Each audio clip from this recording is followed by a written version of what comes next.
Move to strike. No Your further Honor. Move to questions. strike. Under item 8.3, failure of the accountable officer to liquidate any public funds for which he is accountable upon demand by any duly authorized officer shall be prima facie evidence that he has put such missing funds or property to personal use and benefit.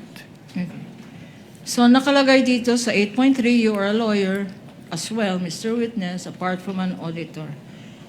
Ano ang ibig sabihin dito ng prima facie evidence?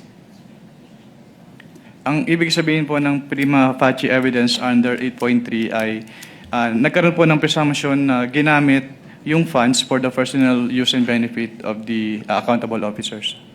So kung ang accountable officer at masasabi mo ba na ang Vice President at ang and concurrently Secretary of Education, masasabi mo ba na accountable officer ito?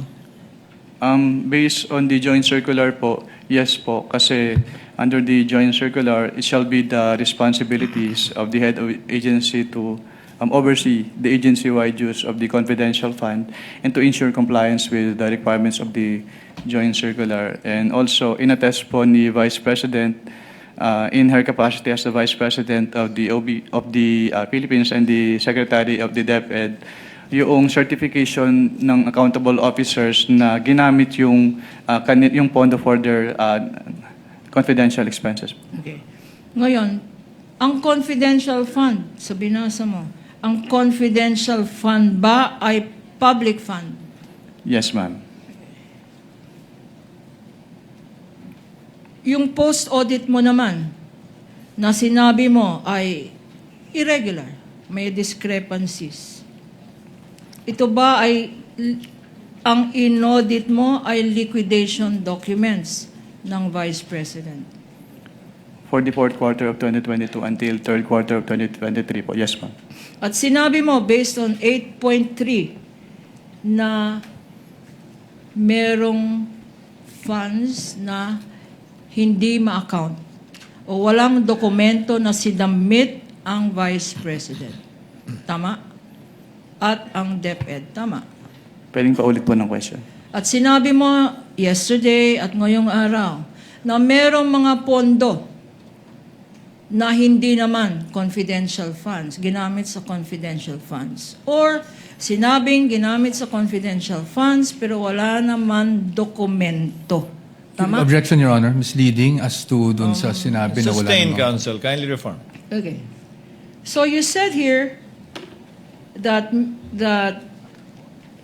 if an accountable officer, pag hindi na-explain ng isang accountable officer ang paggamit ng public funds, kagaya ng confidential funds, meron tinatawag na prima facie evidence. Anong tawag doon? Presumption? Presumption po. Presumption ng ano? Under 8.3 po, presumption na yung fund po ay na-convert into personal use or benefit. Presumption na na-convert for personal use or benefit, applicable dito sa sinabi mo. Conclusion of law, Your Honor. Calls for conclusion. Your Honor, that is... Your Honor, all these matters are pending still. Sustained. Your Honor, please, ang tawag ko lang doon, hindi prima facie evidence. Kung akong tatanungin, scam ito. Move to strike, No Your further Honor. Move questions. to strike. That is out of order, Your Honor. No further questions, Your Honor. So Move to strike. stricken. So stricken from the record. No further questions. Direct examination is completed.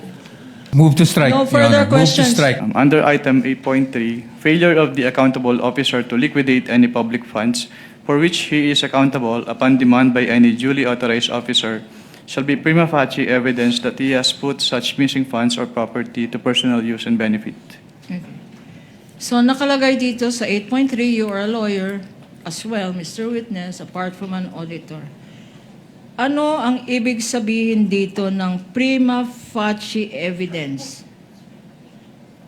Ang ibig sabihin po ng prima facie evidence under 8.3 ay nagkaroon po ng presumption na ginamit yung funds for the personal use and benefit of the accountable officers.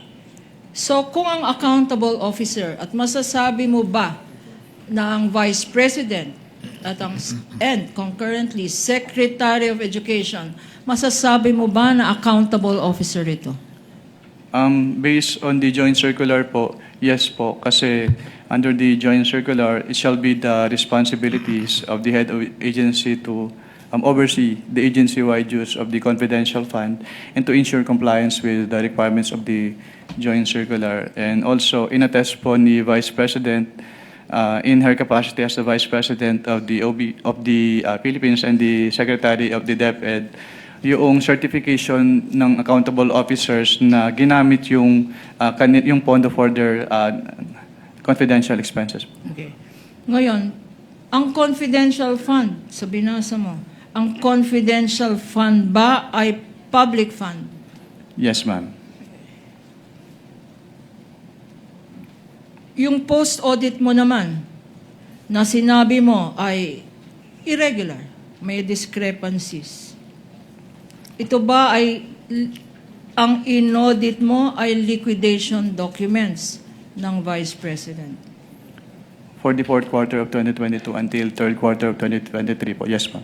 At sinabi mo, based on 8.3, na merong funds na hindi ma-account o walang dokumento na sinamit ang Vice President. Tama? At ang DepEd. Tama? Pwedeng paulit po ng question.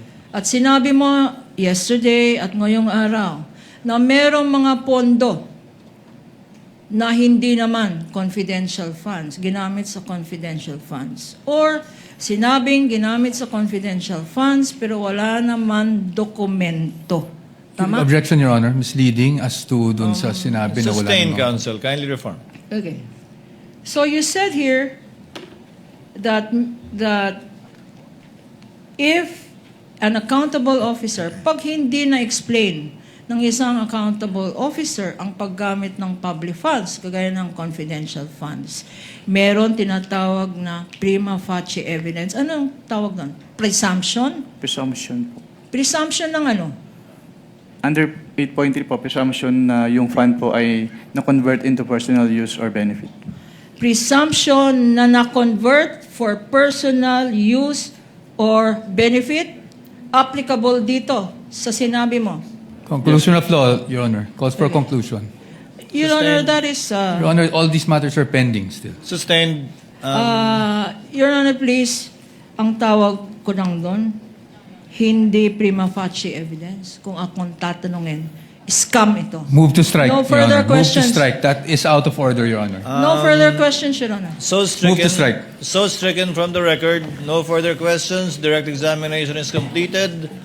Move to strike, No Your further Honor. Move to questions. strike. That is out of order, Your Honor. No further questions, Your Honor. So stricken. Move to strike. So stricken from the record. No further questions. Direct examination is completed.